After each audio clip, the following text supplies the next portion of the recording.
कहते हैं राजस्थान के रेगिस्तान के बीच एक ऐसी जगह है जहां सूरज ढलते ही जिंदगी खत्म हो जाती है। भूतों का भानगढ़ किला, जहां सरकार ने लिख दिया है सूरज ढलने के बाद प्रवेश मना है। लोग कहते हैं रात को यहां कोई नहीं रुकता, लेकिन डर और जिज्ञासा इंसान के अंदर से कभी नहीं जाते। उस शाम दो मुसाफिर मुझसे मिले, राहुल और स्वाति। कह रहे थे हरिराम जी, रात में भानगढ़ देखना है। मैंने मना किया, पर उन्होंने कहा सिर्फ एक बार दिखा दो।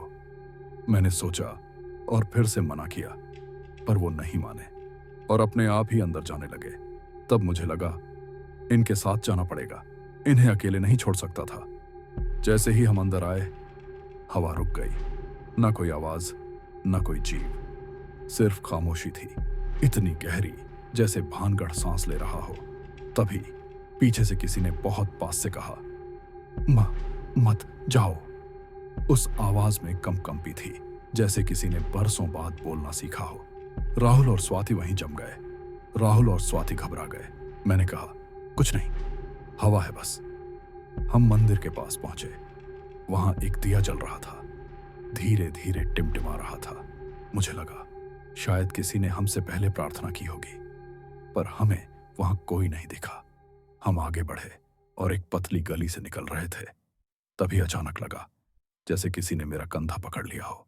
मैं पलटा, कोई नहीं था, पर कंधा अभी भी ठंडा था, जैसे बर्फ से भीगा हो। फिर मुझे दूर एक सफेद साया दिखा, दीवार के पास, बिल्कुल सीधा खड़ा। पहले वो खड़ा रहा, फिर धीरे धीरे चलने लगा।